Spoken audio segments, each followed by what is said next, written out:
कि इस कोरोना काल में एक तो बेचारे पागल बेचैन स्टूडेंट नौकरी एक वैकेंसी अपने निकलता है, और जब वैकेंसी निकलता है और वैकेंसी निकलता है तो आप कहते हैं कि पास करोगे तो नौकरी दे देंगे। अब पास कर जाने के बाद जब बच्चा को नौकरी नहीं मिलता है और रोड पर जाता पिटाता धोता है, तो ऐसी परिस्थिति में सरकार अविलंब छोड़े ही नहीं, अविलंब छोड़े अपराधी नहीं है, जिसको पकड़ना चाहिए पकड़ते नहीं है। सेटर चोर घूम रहा है, उसको आप पकड़ते नहीं है। शराब माफिया घूम रहा है, उसको आप पकड़ते नहीं है।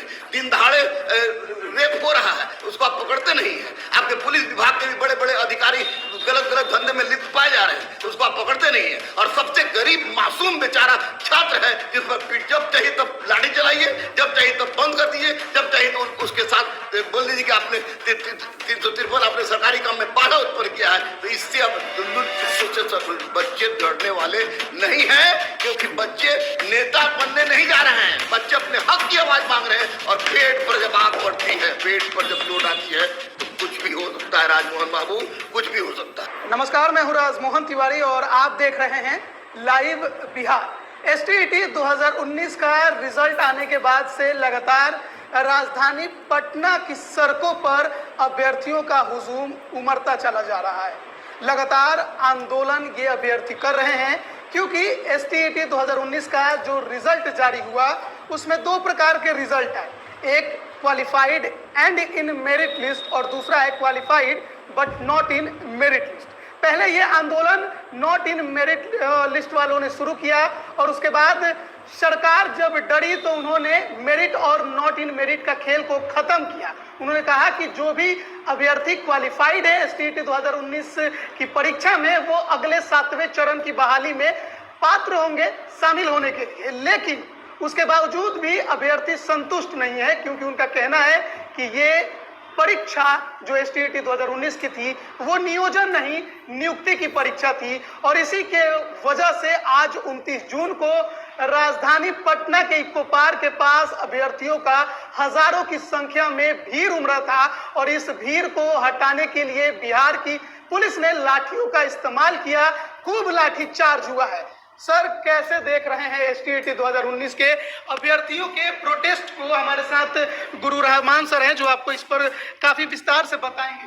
देखिए, एक बात सबसे बड़ी बात आपको बताते हैं कि मैं लाइव बिहार को ग्रेट सैल्यूट करता हूं कि आपने हमसे इस पर विचार लिया, और मैं दावे के साथ कह सकता हूं कि सरकार कहती कुछ है करती कुछ है। अगर हमारे शिक्षा मंत्री ने कहा था कि जितने लोग भी एसटीईटी पास करेंगे उन सारे लोगों को नौकरी उनको नियुक्ति दी जाएगी, और उसके बाद रिजल्ट निकलता है तो एक qualified and not in merit, एक क्वालिफाइड इन मेरिट करके सरकार का यह कदम कोरोना से ज्यादा भयावह है। छात्र के ऊपर जो लाठी चार्ज करके सरकार अगर चाह रही है कि छात्रों की आवाज को रोक दे, तो ये बहुत बड़ी मूर्खता कर रही है सरकार, क्योंकि कभी ना कभी ये असंतोष एक व्यापक रूप धारण करेगा। राजमोहन जी, मैं आपको बोल रहा हूं, और ये असंतोष इतना व्यापक रूप धारण कर देगा कि सरकार को उखाड़ फेंकने की क्षमता ये रखता है, क्योंकि लाठी खाने वाले सब शिक्षक अभ्यर्थी हैं, सब एसटीईटी पास किए हैं, और सरकार के दावा के अनुसार कि जो भी पास करेगा उसकी नियुक्ति होगी, वह सरकार नहीं किया गया है। तो लाठी अगर मारना चाहिए तो सरकार पर चलाना चाहिए, और वो लाठी सरकार पर जनता चलाएगी, ये युवा चलाएंगे, ये बच्चे जो आज लाठी से पिटा है वो चलाएंगे। निश्चित रूप से इसको मैं कोरोना से भयावह त्रासदी मानता हूं, क्योंकि एक तो बच्चे नौकरी के लिए चिल्ला रहे हैं, आप कह रहे हैं कुछ, और जब उसी की बात पर बच्ची उसकी डिमांड कर रहे हैं तो आप लाठी चला रहे हैं। ये तानाशाह है, तानाशाह है, तानाशाह है। सरकार अगर होश में नहीं आई तो निश्चित रूप से युवा का दिशा बदलेगा, और दिशा बदलेगा तो एक व्यापक आंदोलन की संभावना बन रही है, जो कि संभव है। बिहार में छात्र आंदोलन की संभावना हर प्रतियोगी परीक्षा के बाद ही बनती जाती है। नोटिफिकेशन जैसा कि अभ्यर्थी बता रहे हैं कि ये था कि आप जो भी अभ्यर्थी इसमें क्वालिफाइड होंगे आपको नियुक्ति पत्र दिया जाएगा, यानी आपकी नौकरी पक्की रहेगी। 12 मार्च को जब 12 विषयों का रिजल्ट जारी किया गया, उस दौरान जो शिक्षा विभाग के अपर मुख्य सचिव थे संजय कुमार वो भी थे, शिक्षा मंत्री थे, बिहार बोर्ड के अध्यक्ष आनंद किशोर वो भी थे, और इन्होंने खुद कहा था कि जो भी क्वालिफाइड है उन्हें नौकरी दी जाएगी। लेकिन जब ये रिजल्ट आया तो अधिकतर क्वालिफाइड अभ्यर्थी मेरिट में नहीं थे। इनका पूछना यही है कि उस मेरिट में आखिर कौन थे? पहले सरकार को और विभाग को इस पर जवाब देना चाहिए कि आखिर जो मेरिट में आए वो कौन थे। सर, आखिर कौन होंगे? सरकार जवाब नहीं देगी, स्पष्ट है कि चाहे दरोगा की बहाली हो, चाहे सचिवालय सहायक की बहाली हो, इंटर स्तरीय तो रिकॉर्ड बना दिया सरकार ने और दिखा दिया कि पूरे विश्व में हम पहला इसे आयोग रखते हैं जो कि 8 साल बाद भी क्लियर नहीं करते हैं। या सिपाही की परीक्षा हो, या गैंगमैन की परीक्षा हो, या आपको छोटी से छोटी परीक्षा हो, हर परीक्षा में क्वेश्चन वायरल होता है। सरकार कहती है नहीं होता है, बच्चे कहते कि होता है, एविडेंस भी होता है, लेकिन सरकार कहती है नहीं होता है तो सरकार की इतनी औकात नहीं कि सामने आकर बोले कि नहीं होता है, हमारे पास ये प्रमाण है कि नहीं हुआ है। लेकिन बच्चे का प्रमाण रहता है तो बच्चे रोड पर जाते हैं तो जेल जाते हैं, पिटाते हैं, उन बेचारों को केस लाद दिया जाता है। एक तो कोरोना से ऐसी त्राहिमाम मचाया हुआ है और वैसी परिस्थिति में ये 100% 2000% होगा ये, तो ये सरकार की गलती है। मैं फिर से उदाहरण दे रहा हूं उसी फिरौन की कि वो सरकार चाह रही है कि राज्य में जाहिलों की ऐसी कौम पैदा हो जो शिक्षा संबंधी कोई बात ना करे, जो अपने हक की आवाज ना उठाए, जो भारतीय संविधान में वर्णित जो हमारा मौलिक अधिकार है उस अधिकार के बाद से वंचित हो जाए। तो निश्चित रूप से सरकार दोषी है और एसटीईटी के छात्रों को न्याय सरकार को देना होगा, क्योंकि आज आप 10 को मारे हैं, 50 को मारेगा, 100 को मारेगा, 500 लाठी मारेगा, लेकिन जिस दिन सारा बेरोजगार सनक गया, चाहे वो दरोगा का हो, चाहे बीपीएससी का हो, चाहे सचिवालय सहायक का हो, चाहे एसटीईटी का हो, सनक गया और केवल गांधी मैदान बढ़ जाएगा तो सरकार की चूल हिल जाएगी, राजमोहन बाबू सरकार की चूल हिल जाएगी। मैं स्पष्ट कह रहा हूं। क्या लगातार जो अभ्यर्थियों का प्रोटेस्ट हो रहा है सरकार के खिलाफ, खासकर नीतीश सरकार के खिलाफ, अभ्यर्थी लगातार सड़क पर है, तो ये माना जाए कि बिहार एक महाछात्र आंदोलन की तरफ अग्रसर है? निसंदेह जब जब समस्या आई है तो जब छात्र, हमारे माननीय मुख्यमंत्री नीतीश कुमार क्या छात्र आंदोलन के उपज नहीं है?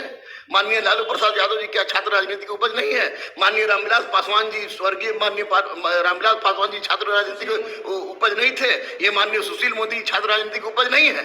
अगर ये छात्र राजनीति की उपज है तो ये अपना छात्र आंदोलन किस लिए चलाते थे? छात्रों के हित के लिए। और अभी छात्र आंदोलन किस लिए चल रहा है? छात्रों के हित के लिए। तो निश्चित रूप से जिस तरह की गुंडागर्दी हो रही है, मैं इसको गुंडागर्दी कहूंगा, कि आप देखिएगा कि आप परीक्षा ले लेते हैं ना, क्वेश्चन भी नहीं देते हैं, कार्बन कॉपी भी नहीं देते हैं, जबकि स्टूडेंट कॉपी होता है, दूसरी ओर आप सब्सिडी भी जारी नहीं करते हैं, जिसको मन पास कर देते हैं, जिसको मन फेल कर देते हैं, जिसको मन घुसा देते हैं, जिसको मन निकाल देते हैं। ये तानाशाह है और तानाशाह से नेता दब सकता है, गुरु नहीं दबेगा, गुरु रहमान नहीं दबेगा और हमारे युवा नहीं दबेंगे। अगर सरकार अभी भी नहीं जीती तो बड़े आंदोलन के लिए सरकार तैयार रहे। मैं स्पष्ट कह रहा हूं, ये आगाज है, अंजाम अभी बाकी है जो होने वाला है। कब तक मारिए, लेकिन जिस दिन दादा भाई नेहरू ने भी कहा था कि पीठ पर लात मारो, पेट पर लात मत मारो, ये सरकार पीठ पर तो लाठी बरसा ही रही है, पेट पर भी लात मार रही है। जब पीठ और पेट दोनों पर लात पड़ने लगे